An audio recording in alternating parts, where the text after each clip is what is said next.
Welcome to video 2 about overview of healthy and risky activities. What do you do to enhance your mental health and well-being? What are the things in your life that brings you much joy? And how much of these joyful things do you consider as leisure?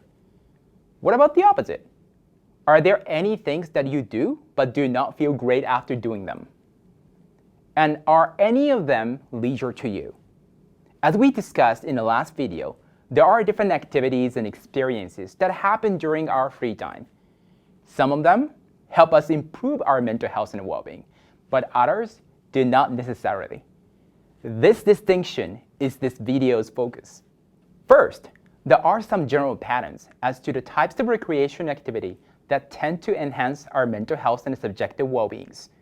Studies with the university students show that participation in a physical, social, and intellectual activity is associated with the greater mental health and well-being. Researchers typically find that sedentary, solitary, technology-based, and passive activities like binge-watching Netflix shows are either unrelated or even negatively related to mental health and well-being. Moreover, we also have to be wary of the activities that can be risky to our mental health and well-being, such as substance use. The experts we consulted also agreed with this distinction between generally healthy and less healthy recreation activities. Beyond these general patterns, it is important to recognize that the line between healthy and unhealthy activity is not always clear or fixed. For example, there are quite a few cases where people become serious about their leisure pursuits by making substantial efforts to gain skills and knowledge, strongly identify with the activity, and create a subculture around that activity. This is called serious leisure. Perhaps you know these people in your life. Someone who knows so much about ice hockey, or those who spend much time and money on following their favorite band. Although serious leisure has unique benefits to our well-being, it also has costs, such as setbacks and frustration due to challenges and conflicts with other people. Also, research on passion suggests that there are two kinds of passion: harmonious and obsessive. Obsessive passions makes us feel pressure to do a certain behavior. We would have an uncontrollable urge to engage in a behavior. And the behavior creates conflict with other life domains such as family, work, and education. For example, I could become very passionate about gaming and could spend too much time playing video games without control, which could then negatively impact my work and relationships. I might miss important meetings in the morning because I play video games late at night. My wife might become upset because I'm distracted by game-related thoughts while having conversations with her. That would be an obsessive passion. We can experience cost or obsessive passion with seemingly healthy activities, such as exercise, arts, and outdoor pursuits. Thus, it is not just about the types of activity we should consider, but also the ways in which we engage with them. These risks related to serious and passionate leisure pursuits indicate the importance of having a wide repertoire in our leisure life. Repertoire here refers to the range of activities that you do.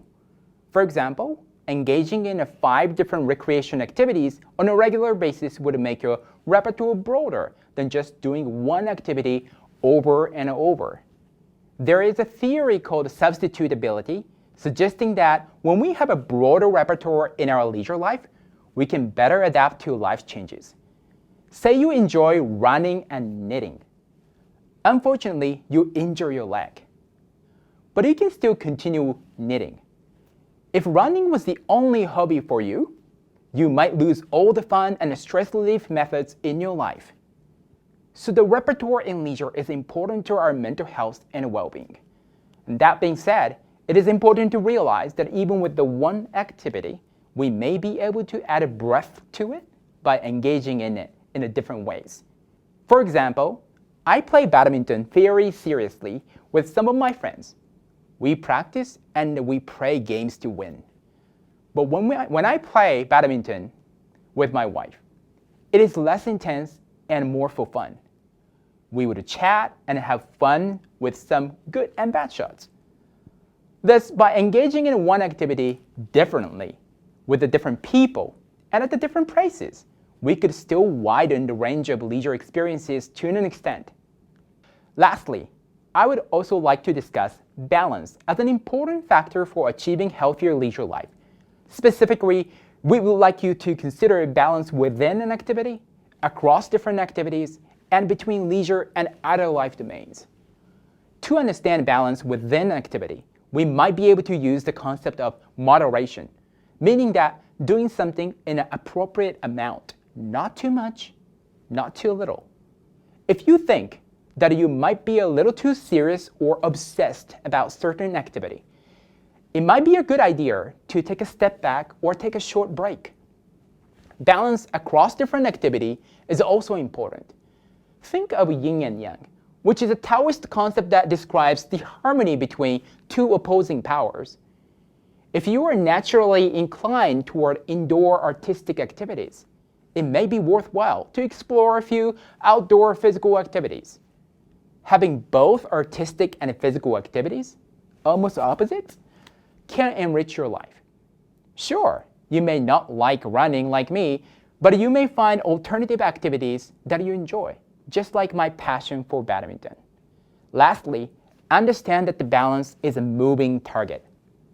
Suppose you work out every day and enjoy it, but during an exam week, trying to stick to this regimen makes you stressed out because other responsibility like studying. So be aware of what your life is demanding and where your priorities should be. Be flexible. Perhaps fewer days of working out is just the right balance during an exam week. In this video, we discussed healthy and risky activities. We talked about the types of recreation activities that are generally healthy. We also learned that too much of a good activity can be negative to our mental health and well-being. We discussed the benefits of having a wide repertoire and a good balance in our leisure life. How is your leisure? Do you have healthy activities? Do you have a wide repertoire and a good balance?